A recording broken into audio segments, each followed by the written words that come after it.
Primeiro aqui também, né, no mesmo livro, né, aleluia, Jesus, é Atos dos Apóstolos, né, mesmo não, vai dizer Atos dos Apóstolos, no capítulo, aleluia, Jesus, capítulo 9, né, e aqui o versículo 32, e depois ele vai no versículo 37, que vai dizer assim também, né, eu vou esperar os irmãos achar aí, Atos dos Apóstolos, aleluia, Jesus, capítulo 9, e o versículo 32, aleluia, Jesus, sobre a vida de um homem que andava enfermo, né? Porque muitas das vezes, igreja, hoje em dia, tem muitas pessoas enfermas, uns enfermos na carne, outros enfermos, aleluia, na espiritualidade, outros enfermos, aleluia, Jesus, porque não é uma enfermidade que a morte, mas é uma enfermidade que a pessoa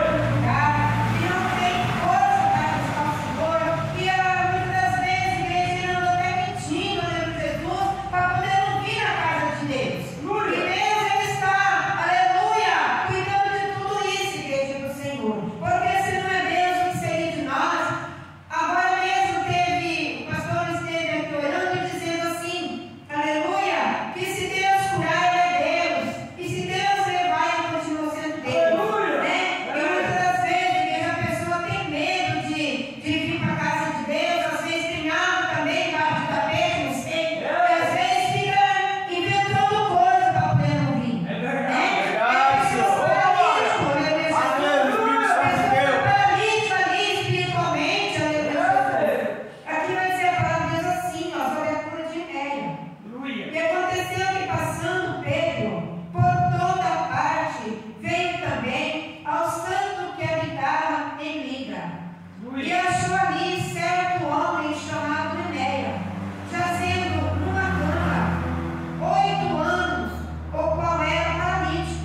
E disse-lhe Pedro: Enéia, Jesus Cristo te dá saúde, levanta-te e faz a tua cama.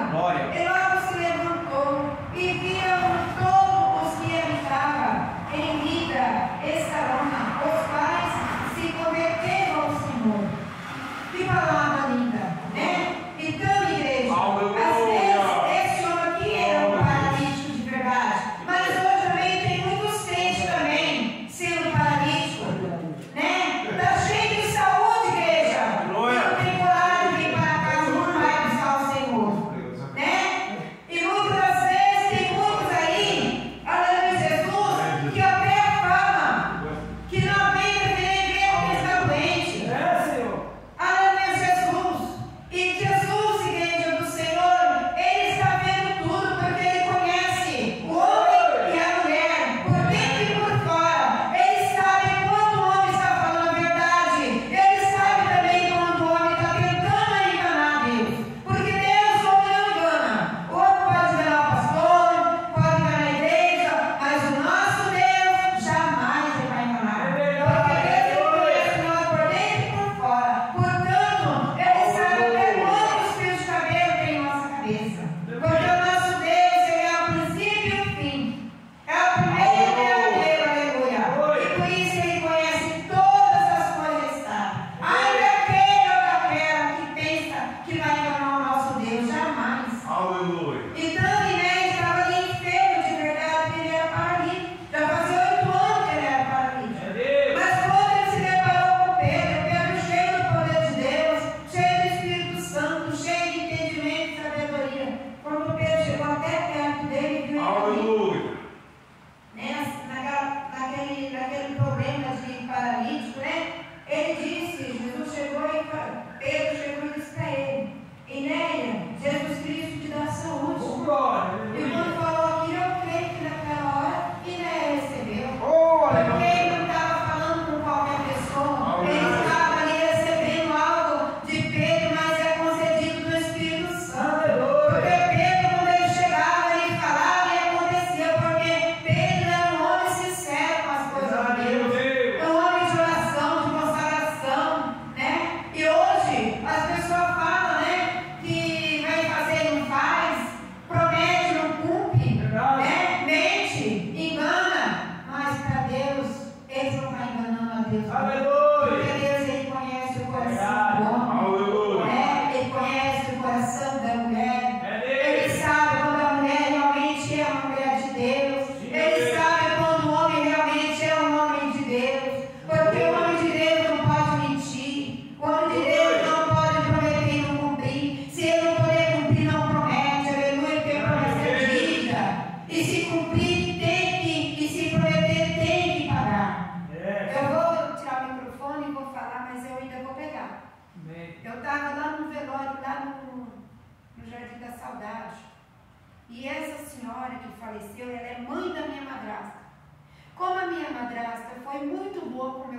cuidou muito bem dele, a gente deve uma obrigação muito grande para ela.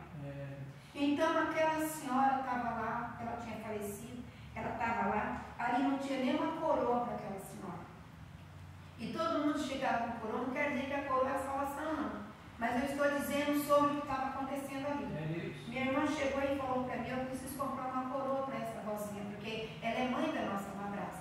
E a nossa madrasta foi muito boa, e o pai gostava muito dessa senhora, e por isso, nós como filho do pai, e como praticamente neta, nós precisamos ajudar a ganhar pelo menos uma coroa. Aí veio e falou que ia comprar, né?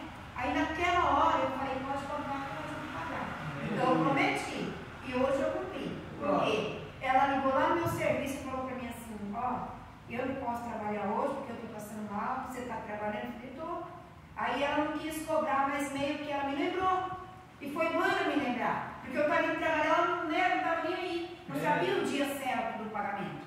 Aí ela falou assim, hoje era o dia de eu trabalhar, porque eu tinha que pagar a parcela da coroa. Aí eu falei para ela, espera aí, mas uma parte é minha. Ela falou, então, eu paguei uma, você tem uma, e eu ensinei a você deixa essa duas para pagar. Porque eu prometi lá diante do povo lá, então eu vou cumprir. Aleluia. Agora, se eu não prometesse, eu não tinha nada de cumprir. Mas quem promete tem que cumprir. Verdade. Então, Pedro chegou ali e falou com aquele homem. E aquele homem com certeza recebeu. Mas ainda não parou por ali, porque como Pedro era um homem abençoado de Deus e andava por todas as partes, fazendo a obra do Senhor, até ali, quando ele disse para Enéia, ainda tinha mais uma tarefa para ele. Aleluia. Porque para nós, igreja, sempre vai ter uma tarefa. Sempre vai ter algo para mim e para você fazer para o Senhor. Enquanto eu estiver aqui na terra e você estiver aqui na terra, Maltinho, pastor Renato, meu esposo, nós temos aqui uma missão a cumprir. E essa missão não é com o homem, é com Jesus. Então, glória a Deus. uma missão com Jesus. Onde uma pessoa ligou para mim e disse para mim, pastora, faça uma oração para mim pelo áudio. Eu fiquei quieta, eu visualizei e vim para a igreja. Aqui eu dobrei meu joelho e eu orei. E falei, Deus, esta mulher está nas tuas mãos. Mas eu não vou orar no celular, porque, pastor, não é pecado, mas eu não gosto. É minha pessoa, não é que eu não gosto. Eu gosto de orar, mas não assim, orando. Sabe por quê, irmão? Porque a gente é simples na oração. A gente não sabe o que essa pessoa quer ouvir, se a gente orou bem, se a gente não orou muito bem, né? Mas a gente não importa se orou bem, se falou palavra difícil, não importa. É que nós falamos, Jesus, cura esta mulher no teu nome. Aleluia. Mas às vezes as pessoas não querem só isso, quer mais. Amém? Então eu orei aqui na igreja, coloquei nas mãos de Deus, mas no celular eu não orei, porque eu não sinto de orar. Amém. Eu recebo oração pelo celular e fico feliz, mas a minha pessoa não gosta de orar no celular. Glória. Aí eu não orei, né? Eu também não gosto. Eu gosto de orar para a pessoa, não para o celular. Mas então, igreja, vamos continuar na palavra de Deus. Glória a Deus. Então aqui, como Pedro não parou por ali, continuou fazendo a sua caminhada com Cristo, e ali então pareceu mais algo para ele fazer. Ele achou, quem sabe, que só até ali, quando ele ofereceu a cura para Enéia, permitido por Deus, ele, quem sabe, achou que ali parava a sua missão, mas não, ele continuou com mais uma missão, que vai dizer assim aqui, mais para baixo aqui no 36, vai dizer assim, E havia em Jope uma discípula chamada Tabita, que é traduzido diz Dorca, e estava, aleluia, e estava cheia de boa obra e esmola que fazia. E aconteceu naqueles dias que, enfermando ela, morreu. E então, tendo-a lavado e depositado num quarto alto, e como Lida era perto de Jó, ouvindo os discípulos que Pedro estava ali, lhe mandaram dois homens, rogando-lhe que não se demorasse em vir ter com ele. E levantando-se Pedro,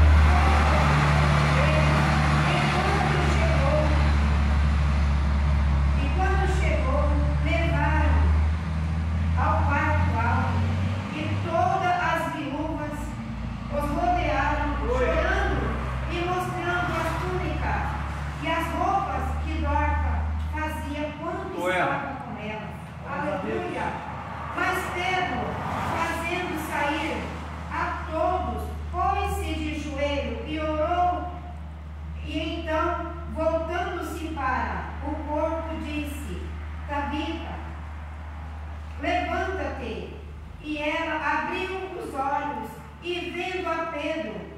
sentou-se. Aleluia. Olha para ver, igreja do Senhor, que Pedro era mesmo cheio do Espírito Santo. Que Pedro tinha mesmo aquele poder que Deus deu para ele. Que Pedro tinha aquela unção poderosa. Porque só foi de Pedro chegar até ali para orar para aquela mulher. E quando ela viu Pedro, ela sentou. Olha que coisa linda. E ele, dando-lhe a mão, levantou-se e chamou os santos e as viúvas e apresentou-lhe viva. Olha que coisa linda. Ele foi isto notório por toda a Jope, e muitos creram no Senhor, e ficou muitos dias em Jope com um certo Simão curtidor. Olha que palavra linda, que coisa maravilhosa. Porque Pedro, ele era, aleluia, um homem que ele não andava sozinho, ele saía para fazer a obra de Deus, mas naquele momento que ele saía, o Espírito Santo já tomava Pedro. Deus já mandava a unção poderosa sobre ele. Deus já mandava ali, aleluia, Jesus, aquela autoridade, aquela capacidade, mandava sobre Pedro, para que aonde ele chegasse, ele não passava vergonha, porque ele chegava e falava aquela palavra com muita autoridade, e com muita unção e com muito poder, e ali o milagre acontecia. Então, igreja do Senhor, aleluia, quando aquela mulher estava ali, já estava morta, né? O que ele fez? Ele sabia que naquelas regiões por ali, ele estava passando ali, orando, clamando por as pessoas. E quando ele já sabia que Pedro estava naquela região, ele disse: vai, chama ele para vir até aqui, aleluia, e não demora, aleluia, chegar até ele, porque ele sabia que se Pedro chegasse até ali, algo maravilhoso ali ia acontecer, igreja do Senhor. Então, quando Pedro chegou até aquela mulher, ele orou e tirou todos que estavam por perto. Porque é um momento na vida, igreja, que nós precisamos ficar só, para refletir algo, para pensar algo. É bom que nós ficamos ali, só nós e Jesus, porque Jesus disse: entre no seu aposento e fecha a porta. Então, quando Jesus disse para entrar no aposento, ele não falou: chama a multidão e entra no aposento. Então, naquele momento, Pedro precisava de ficar sós ali. Então ele disse: saia todos. E ali ele ajoelhou e orou e disse: Tabita, em nome de Jesus, levanta-te. E quando ele disse aquilo, que ela abriu os olhos e viu Pedro, ela se levantou. Por quê? Pedro não estava sozinho. Ali Pedro tinha algo que chamava atenção. Ali tinha coisas lindas do lado de Pedro, que era Jesus. E por isso, então, igreja, nós servimos a Deus. Precisamos ter uma vida consagrada diante do Senhor. Nós precisamos ter uma vida ampla diante do Senhor. Precisamos andar sempre buscando ao Senhor, clamando a Deus, para nós não passar vergonha, para em todos os lugares que nós passar, igreja, o povo pode olhar em nós e dizer: esse realmente ou é uma serva de Deus, porque só o comportamento dela já fala alto, o jeito da pessoa. Porque nós, igreja, nós temos que saber a maneira de falar, o jeito de falar, a hora de falar, a hora de agir. Tudo isso nós precisamos pensar para falar, não falar para pensar, porque se nós falar sem pensar, nós vamos maltratar as pessoas. Nós vamos maltratar alguém, nós vamos matar alguém na fé. Mas se nós pensar primeiro para nós abrir a nossa boca, quando nós abrir a nossa boca, Deus vai colocar as palavras certas. E tem pessoa que ele vai falando assim, ó, ele vai falando. Ele não está nem aí se magoou, se maltratou, se machucou, se ofendeu, se feriu. E não é assim o homem e a mulher de Deus. O homem e a mulher de Deus, quando ele for falar, ele tem que pedir permissão de Deus. Se Deus mandar falar, fala. Se ele não mandar falar,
pai escutou bem, não falou nada, escutou tudo. Aí ele falou: o que eu não acho? O irmão mais velho do que eu, tanto na Bíblia como na idade, eu respeito muito o irmão, sei que o irmão é um irmão de oração, de consagração. Irmão, o que o senhor acha? O pai falou assim: não fala nada. Falou para ele: não fala. Vamos lá. Eu vou entrar lá na minha casa em oração e você entra em oração. E você vai ver o que Deus vai fazer. Eu vou dar para você de uma semana. Você vai ver essa causa resolvida. Porque muitas vezes o homem vai resolver no joelho, não tem resolver para a boca. Aí o que aconteceu? Meu pai foi para lá, ajoelhar, orar e eu fui orando. Quando fez 7, 8 dias, umas semanas, a pessoa chegou e falou: irmão, estou entregando para o senhor meu cargo, vou sair. Ele falou: amém. Vai com Jesus e leva a bênção. Não precisa obrigar, irmão, para você contenda. Né? Porque o que oração resolve? O que oração de um homem quando ele está na presença de Deus, quando ele está na posição, quando ele está centrado, quando ele está no altar, quando a vida dele está no altar de Deus, o que a oração de um homem desse não faz? Grande Deus. É verdade? E por isso que Pedro, onde ele passava, porque ele era um homem consagrado de Deus. Naquela porta formosa lá também, igreja, quando aquele homem estava aqui também pedindo esmola ali, que Pedro chegou ali dentro daquela casa de misericórdia, vamos dizer assim, quando Pedro chegou, ele, João chegou ali, para aquele homem pedir mais esmola, o que Pedro disse para ele? Eu não tenho ouro nem prata, mas aquilo que